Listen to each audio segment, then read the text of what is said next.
Hello and welcome back to Let the Stone Speak. I'm Brent Nagtegaal, your host. I'm here atop Tel Lachish in the Judean lowlands, and today we're going to interview Professor Yosef Garfinkel of Hebrew University, who's been excavating the site for about a decade this year with a couple of other teams, or a team from South Korea and also a big team from Brazil as well. So you can look forward to that coming up in a little bit, but I just wanted to mention, if you like these videos, don't forget to like and subscribe to our channel so that you don't miss any of our great content. But here's the interview with Professor Garfinkel. Professor Yosef Garfinkel, thanks very much for being with us today. It's my pleasure. So we're here at Tel Lachish, one of the most important sites in Judah throughout many different periods, and this is... I like to exaggerate. I'm saying that this is one of the most important sites in the ancient Near East. Southern Levant and then on all the way to Sure, the because east. we have connection to Mesopotamia with the Sennacherib and the relief, and then we have connection to Egypt with the Amarna tablet, and we have here important pottery from Cyprus and from Greek. So really the entire Near East is encapsulated in the site of Lachish. And why is that? Why do you think this site was originally inhabited? Originally, it started already in Neolithic, Chalcolithic. There are some remains that were found here at the site. But basically, it's halfway between Hebron and Ashkelon. Hebron's is on the hill country to the east, and Ashkelon on the shore to the west. And you can think about merchants leaving the port city of Ashkelon, going one day walk, stop here, buying, selling, and after a few days have another day walk and they will reach Hebron. So Lachish is halfway between these two centers, and I think it's give it one of its strong look. This is one of the strong point in its location. So Hebron, if I'm not mistaken, we have some habitation going back to Middle Bronze Age, or even Middle Bronze Age, I think, there. Is that the time period where you see big fortifications start here? Yes, Lachish has a strong fortification in the Middle Bronze, like Hebron and other sites all over the Levant. Yeah. As far as the excavation season this year, you've been digging here for many years. What are the main goals of this year's dig? This is really now the 9th season that I'm working in Tel Lachish. We came to Lachish for one main question, and we're still bothering with the same one main question. And this is Rehoboam fortifications. And this is because before I work in Chibet Kayafa, we found a fortified city from the time of King David. We found a shrine model which fit the biblical description of Solomon Palace and Solomon Temple. And as you know, the 10th century is under heavy debate. Right, as to its historicity. The historicity of the biblical tradition about the 10th century BC was under heavy debate. And the kings in the 10th century, if we could just lay that out for us. Yeah, the kings, it started first Saul, or maybe already lived only in the 11th century BC, but when you think about kings ruling from Jerusalem, you have David, Solomon, and then Rehoboam. In this way, you can close the entire 10th century BC, compare archaeology in the biblical text, and verify this debate. We came here to verify when Lachish was fortified. If it will be 1000 BC, at the time of David. If it will be 960 BC, it will be the time of Solomon. And if it's about 930 BC, at the time of Rehoboam. So we excavated in the northern part of the site, and we found beautiful city wall and storage houses running to it and private houses. We have now 28 radiocarbon dating. So I believe actually I was here with you at the site when we were excavated over there. Yes. That was a few years ago, but now you're in a different part of the Tel. No, the point is like this. We found a city wall over there, and radiocarbon dating starting indeed around 930 BC and end at around 860. Okay. And then radiocarbon dating of the next phase, which is level 4, starting around 860 till 800 BC. So radiocarbon dating shows us very well that level 5 was established and built, and the city wall in the later part of the 10th century BC. But this city wall was found only in one location. It was not found by other expeditions who worked here before. It was not found in the west, it was not found in the south. So my idea was that maybe it was a smaller city. And only later the old mount was fortified. And we can see this pattern in other Iron Age cities, like Hatzor and like Tel Natzbe and Tel Farah North. And other examples. Iron Age started as small and then over time became bigger. So this was my idea. Anyhow, I have a current student. Now he's a professor in Seoul, Hugo Kang. He didn't like my idea. It's good to have some people on your team that push back a little bit. Everybody has his. I'm not forcing anybody to have my idea or other ideas. There's free intellectual atmosphere here. Okay. So Hugo didn't like my idea. So he came here to the south part. If we are in the north, he wants to check the south. Okay. And he makes surveys on the slope. And in one location, he found a very massive wall penetrating to the topsoil.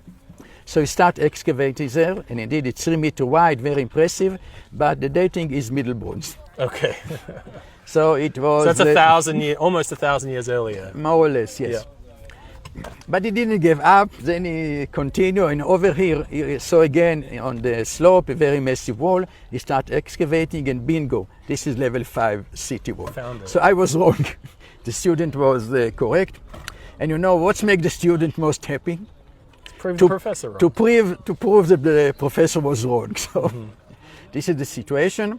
And we are working now here for the third year and trying to enlarge the area and to see more of the city wall. So just behind us here, is that the square that was opened? Later you can take photo from there. It's about 4 meters wide, very impressive city wall. We have offset in that because we are turning here, so it's making offset to where the northern part of the site. Altogether we are exposing now about 30 meters of this city wall. Very impressive and monumental remain from the later part of the 10th century BC. And here we should mention that there is a biblical tradition that King Rehoboam fortified 15 cities in Judah. So that was your original, you read that first, and you're like, well, let's test it to see if, exactly. It's there. We have these historical memories in the biblical text, and the question is how much, if it's historical or not historical. A scholar like Nadav Neiman wrote that this is a list from the time of Hezekiah. Another scholar, Volker Fritz, wrote an article that this list is from the time of Josiah. Okay. And another, Israel Finkelstein, wrote that this is from the time of John Hyrcanus, make it Hashmonean list. Right. And it's ridiculous. How could you, if you have 22 kings in Judah, so you can write 22 articles, each time relating it to another king? Right. I think personally that either the list, or any list in the biblical text, either it's historical or we can't tell. Mm-hmm. But you cannot just move it up and down by hundreds of years. It's ridiculous. Right. It's based on nothing. Right. This is not science. Right. So there was a list, and we were interested in historical memories of the 10th century BC, so we came to Lachish to see, is there or not a city wall from the time of Rehoboam. And indeed, we found one, as I said, in the northern part of the site, and now we have another part here in the south. So altogether, we know that Lachish, already in the time of Rehoboam, occupied the entire Tel, which is about 7.5 hectares. 7.5 hectares? Yeah, a large city. Usually cities in Judah like Tel Bet Mirsim, Bet Shemesh and other are not more than 3 or 4 hectares. And Lachish already from the beginning was almost double in size. So why was, in your opinion, the beginning of Tel Lachish during the period of Israelite Judean control during Rehoboam's time and not earlier, as you might expect, as people might expect? Well, I think that you have to look at the kingdom of Judah like Israel today. We have Jerusalem, which is the political and religious center, but you have Tel Aviv as the economic center. And it was the same in antiquity. Jerusalem, you have the temple and you have the palace, the political and religious elite, but the main economic strength was here in the Shfela, in the lowland. Okay. If you look at the ecology of the kingdom of Judah, you have 4 major ecological zones. You have the Judean desert, you have the hill country, you have the lowland, the Shfela, and you have the Negev. The Negev and the Judean desert are not good for large-scale agriculture. So you basically have nomads, Bedouin, and you have pastoral economy. The hill country is also very steep, and you don't have much land for agriculture. So this area here, the lowland, from Bet Shemesh to Tel Lav, altogether, this was the main production center of the kingdom. Right. Most of the agricultural activities and the population concentrated in this region. And here in Lachish there was a big palace of the kings of Judah, and it was a military center, economic center, and probably also an intellectual center, because we have the Lachish letters and we have other inscriptions which were found here. So as far as 10th century goes, you've started to find the city wall. I noticed that you actually have 3 areas of investigation this season. One here, one further along the city wall, where it could be, and then one right in the middle of the center, very close to the center of the Tel. What's the purpose of that area? The area in the center of the Tel is excavated by Dr. Itamar Weisbin. He was looking for the last Canaanite city of Lachish. We also have a tradition that Joshua and the people of Israel destroyed the last Canaanite city. However, he's going directly to Middle Bronze. Okay. So he's a bit... What's happened was they built the palace, they shaved the top of the site in order to make it probably flat and to have a large courtyard for the palace. The palace of... the palace of the king of Judah. Okay. So during the Iron Age, they leveled the area at the top of the site, removing probably large part of what was early. And in this case, you fell almost directly on Middle Bronze period. Yeah. So he's a little bit disappointed about that, but you find what you find from that. Yes, period. he's a bit disappointed, but there was still some pit going from a later period down, even a Persian pit going down to this area. And in one of the late Bronze pit, we found yesterday a broken inscription, probably written in Proto-Canaanite script. Wow. But we're just the beginning. We need to study, to take good photograph and study it and so on. So one of the important discoveries from this site over time has been the amount of inscriptions, as you say. And no other site in the entire Levant produced so many Canaanite inscriptions from Middle Bronze and Late Bronze as Lachish. And the Late Bronze level here, what's the dating of the ending of that? The ending of level 6, according to radiocarbon dating, is around 1150 BC, Okay. so in the middle of the 12th century. And then, so we're in Lachish, and just connecting this, we actually had to drive down the 6 because I missed the turn off to Bet Shemesh, which was okay. It was free for us going south, not like those people. But we turned at Kiryat Gat, we came this direction, and then we passed Kibbutz Arai, on the right, which you previously excavated. So you said the destruction of this is like 11th century or end of 12th century, something like that? Middle of the 12th century, But yes. then that side over there, I think, is occupied during that's around that same time period. How do these two sites interact with one another? So we have here the big city of Lachish and a big mound, and about 2-3 miles to the west, we have a smaller site, only around 1.5 hectares. Okay, so smaller. And when Lachish was a big city, the other side was not inhabited. Okay. But when Lachish was destroyed and deserted, Khirbet el-Rai became a small town of like 1.5 or 1.7 hectares. And it was exactly in the second half of the 12th century, the 11th century, and part of the 10th century BC. And then it was left, and Lachish was here again as a big city in level 5. So one side is big, one is small, and then it's changed. And then as far as the historical events surrounding that's kind of the middle of towards the end of the Judges period. In the time of the Judges, and indeed we found this inscription with the name Jerubal in Khirbet el-Rai, which is also the name of biblical Gideon. So you can see that the same name in the Bible and archaeology fit nicely chronologically. But I have something else to say about it. Sure, go ahead, please. Still about the debate with the minimalists, 8 miles from here, more or less, we have the site of biblical Gat. Mm-hmm. Gat at the 10th and 9th century BC was a major political center with about 40 to 50 hectares in size. Huge. And then around 830 BC, it has been destroyed by Hazael. Mm-hmm. We know this, the Aramean king from Damascus. Mm-hmm. We know this from the biblical text, one verse in the biblical text. Now, many minimalists like to take this tradition and said, as far as Gat was its important center, Judah was not able to go to the lowland. Mm. And only after the destruction of Gat, Judah came here and built Lachish. Mm. But now we know that Lachish was fortified already a century before the destruction of Gat. Mm-hmm. And this is a kind of chicken and egg question. Was Judah able to come to the lowland because Gat has been destroyed, or because Judah came to the lowland, they took over land and population and resources. Gat was losing its economic strength, and then it was easy to destroy it. And now we can see that Gat has been destroyed because Judah came to the land and not opposite. So Judah here, 100 years before, started to exercise control over the lowlands, and then Gat fell, Philistine cities diminished in power, and then the Arameans took advantage of that. Is that? That's what I think, yes. And so that's the 10th century, but two other periods of after that are mentioned in the biblical text for this town. I wonder if you can talk about, first, you wrote an article that involved the Assyrian besiegement, and that's probably the most recognizable history for Lachish. What did you discover any of that, or were you working off past research for some of your conclusions about the siege ramp and such?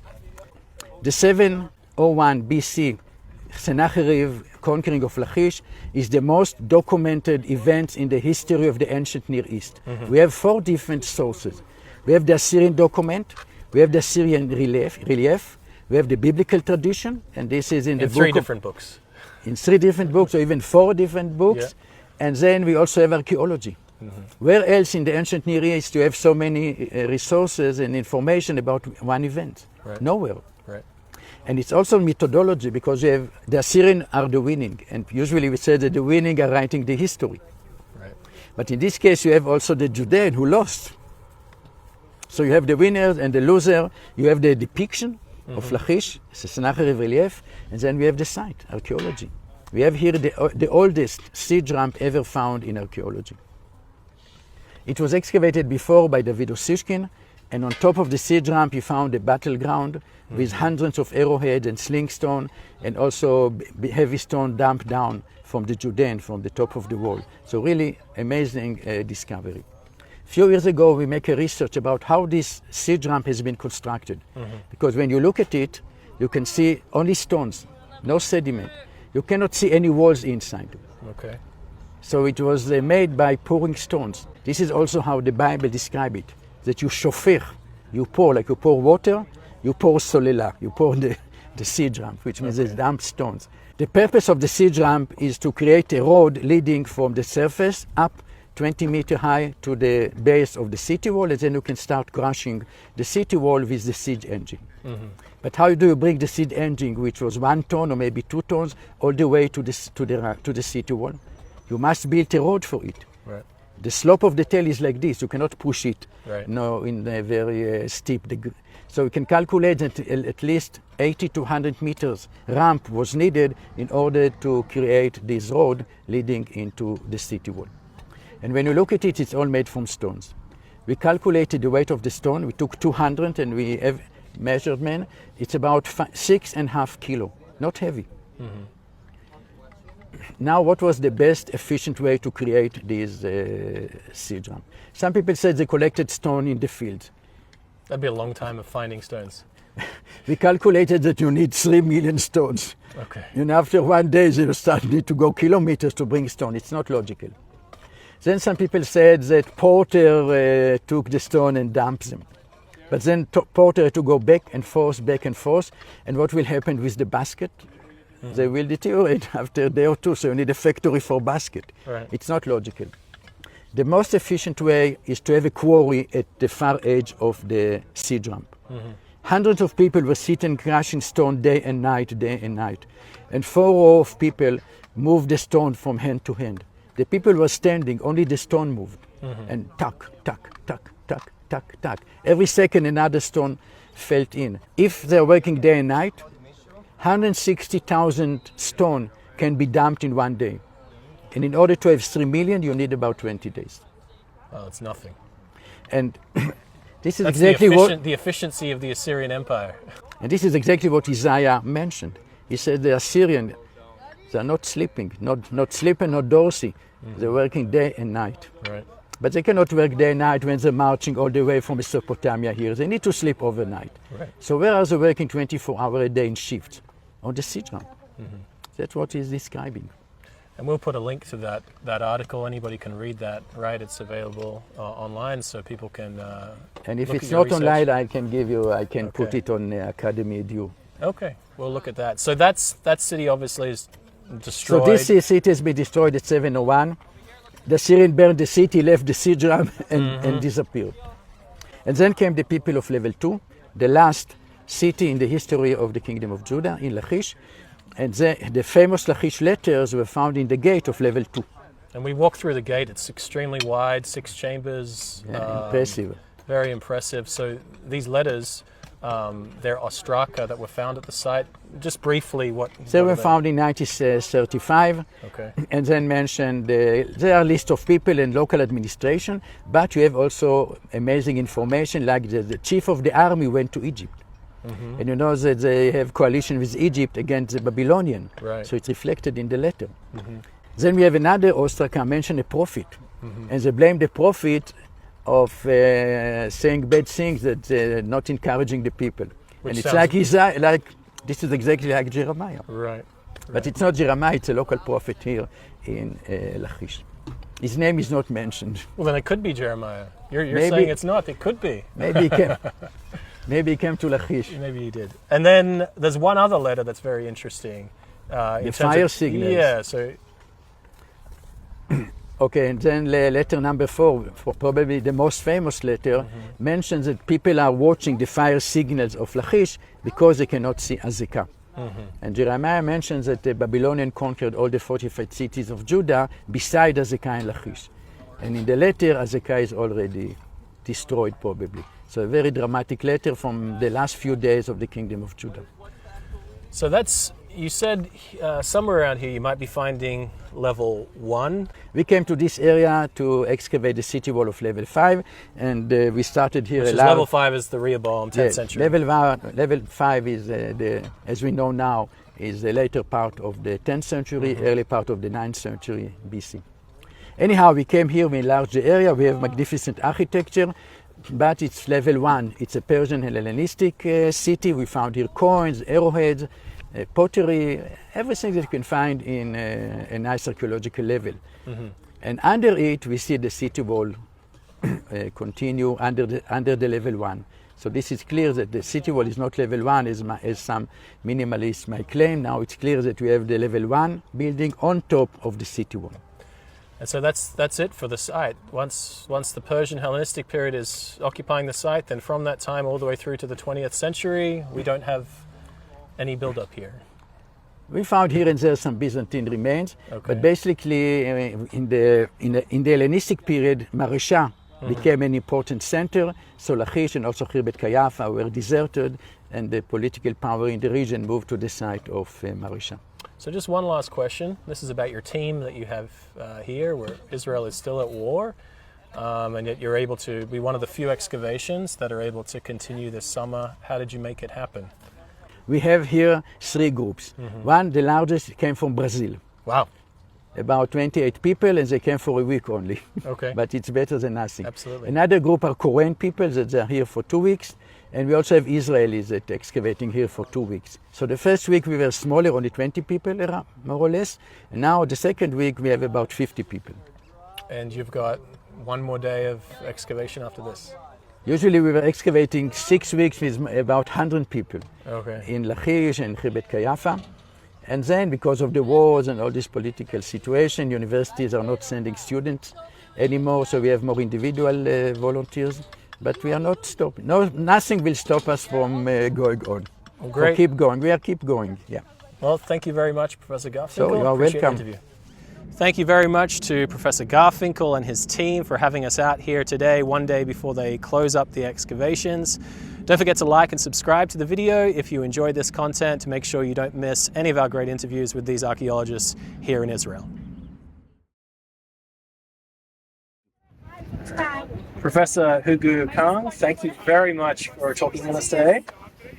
So I've just spoken to Professor Garfinkel, and he spoke about how a few years ago he wanted to test a theory about the extent of the 10th century BC fortifications. How did that come about? In 2015, in the fourth expedition to Tel Lachish, we have discovered the city wall level 5 on the northern slope in area C. After that, I walk around, surveyed the mount, Okay. all the slopes, east, west, and north, south, and I walk around to check if we have the city wall remains exposed on the surface. Okay. I walk on the southern slope and I have found this. This one right behind us. Yeah. So that's why we open area and to find out if it is the city wall of level 5. Okay. In 3 days, in the first season, it turned out I'm wrong. I was wrong. It's dated to Bronze Age. Okay. Okay. And then we excavate, according to the stratigraphy, and then we came to know where is the level 5. Okay. Up there. Ah, okay. Okay, on the third floor, the height of level 5 is there, not here. Right. So I walk all the way this high to the direction to the east. Okay. And I have found the wall exposed on the surface, the same story, but at the same level with level 5. Okay. So I opened the area. This is the next year or the same year? Next year, 2023. I started here 2022. Okay. We, came back in Korea in empty hands. But in next year, I did give up, and I walk to the 50 meters, and then I found the remains of it might be the city wall of level 5, and I opened 2 squares, and I rediscovered city wall of level 5. But why did you want to test this theory? Because Garfinkel previously believed that the Tel might be smaller, but that you just wanted to. What motivated you to? 2 reasons. First of all, everybody asked it. Everybody says the Lachish is the second most important city in Judah, but nobody asked, who made it? I want to know who made it. In 9th century, 8th century, or 10th century. So I would like to say, according to the biblical description, King Rehoboam, he built the 15 fortified cities, including the Lachish. So it might be the indication of the King Rehoboam's activity. He made the Lachish the second most important city in Judah after kingdom divided. Okay. Second thing is the tradition of the construction and the kingdom of Israelites.